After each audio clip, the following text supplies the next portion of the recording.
Hello everybody and welcome to week 8 of building scalable distributed systems. This is the first part of two classes which are going to focus on distributed systems communications, as is hopefully pretty obvious by now that by definition communications is part of a distributed system.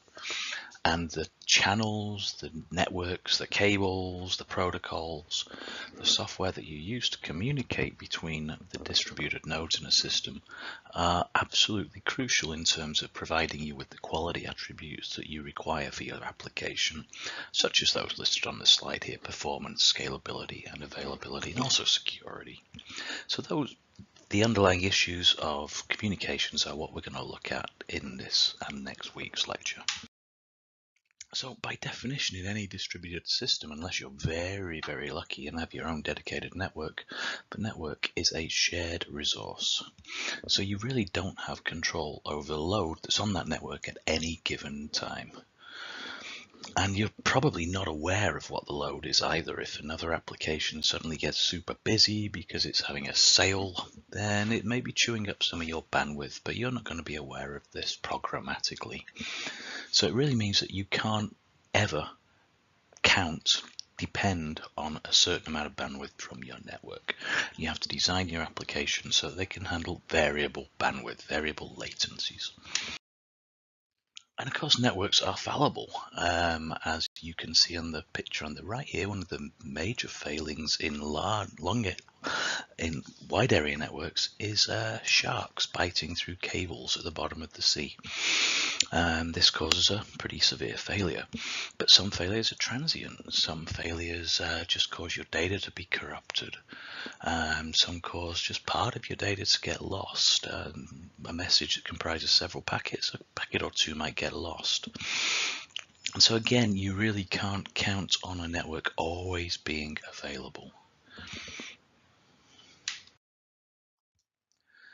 Also, the communications paradigm that you use between the nodes in your network, the elements, the components of your application, can affect the way your networks are handled and perform. So how do you couple the elements in your system? Is it one-way asynchronous, or is it request reply or broadcast, multicast type networking protocols? What's the overhead of communication across a particular network? What's the latencies? How fast is the network essentially? And how available is it? For example, wireless networks are much less available than fixed cable networks, and those applications that run on mobile devices have to take that into account. You can't just ignore the underlying network as an abstraction and write your code accordingly. So in this lecture and the next one, we're going to look at these issues, just the very basics of IP and addressing and routing, the stack that comprises the IP protocols, and the roles of transport protocols. And then we'll look at, in next week, data exchange protocols and higher level communication paradigms that you can typically use at the programming level to connect your nodes in a distributed system. So types of networks, there's many. In this course, we're typically only going to be thinking about local area networks and wide area networks. The others are kind of more specialized. Take some time to study this. It just gives you an indication of the range and the latencies that you can expect to see from particular networking technologies. So of course a local area network only has a short range, but it has low latencies compared to a wide area network, which has very wide range but much higher latencies. Same with wireless. 3G is relatively slow compared to your Wi-Fi network that you have at home.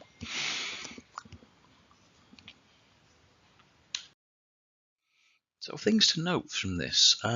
First of all, reading from cached memory on a fast Ethernet, a fast network, from a remote node is typically faster than a disk read locally. So remote memory can be faster than local disk. And latencies for long-distance communications over wide area networks are controlled by the laws of physics, because the data travels essentially at the speed of light. So if you look on the table on the right here, The communications latency between Los Angeles and Northern California is about 20 milliseconds over 340 miles. Sorry. Whereas shorter ranges, here's some local communications in Singapore, it's only about 4 milliseconds.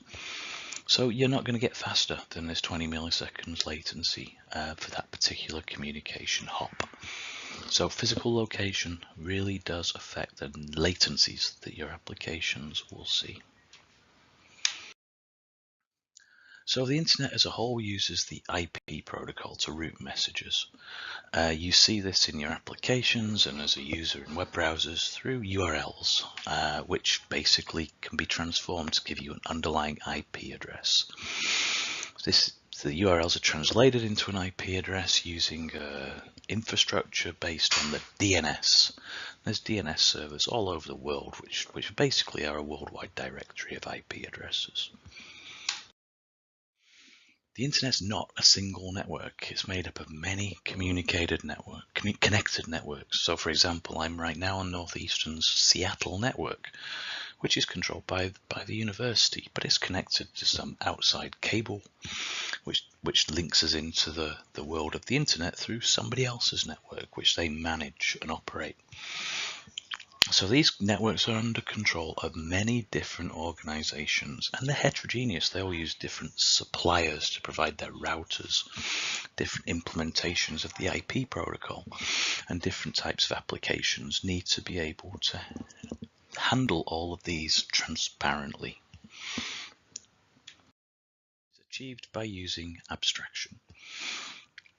Basically, we abstract away all of this underlying heterogeneity in the network, and applications just write, say for example, on the World Wide Web, they just write at the HTTP level, and that protocol is then translated into messages which can then be passed around by the lower level technologies that comprise the network.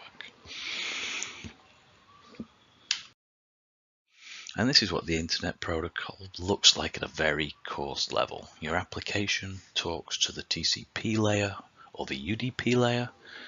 If it's TCP, we've already looked at sockets in this class, so you should have some understanding of the underlying API that is used. And then underneath the TCP or the UDP layer is the IP layer, which is one that physically connects different networks or enables messages to flow between physically different networks. So the application layer has protocols which your applications write to. Some common ones there's many others. And this is a layer of abstraction that you can exploit when you write your applications. Underlying that is the transport layer. This provides transparent transport of data on the underlying network. It looks up host addresses in the DNS. It grabs your messages, breaks them down into packets, routes them over the internet, and then reassembles them depending on your protocol at the other end. TCP provides you with reliable transmission and ordering. It reorders packets that are delivered out of order. UDP doesn't. UDP packets are not retransmitted if they're not delivered, and they can be delivered out of order. It's important to understand the differences in these two protocols and when you might use either. So the internet protocol is basically responsible for sending packets across the network. Below the transport layer lies the physical network layer. This is responsible for abstracting the underlying networking technology. So on the slide here you can see a list of network technologies that comprise typical standard physical networks. They're also routers and routers, however you want to say it, supplied by different vendors, Cisco for example.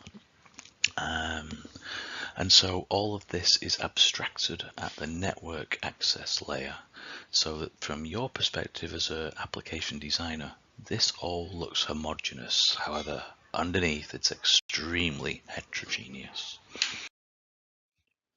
So TCP and UDP, we'll be studying these in the reading that you do associated with this module.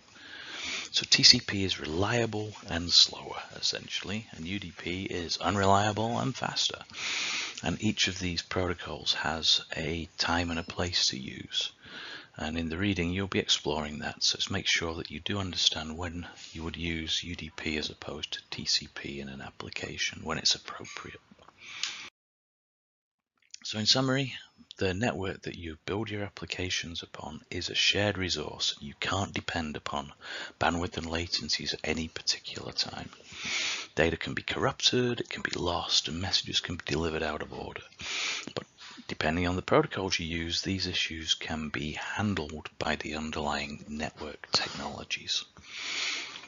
But as a designer of applications, you need to be cognizant of these issues and not just treat the application as connected by reliable high-speed pipes all the time, because quite often those pipes are not reliable and they're not high speed.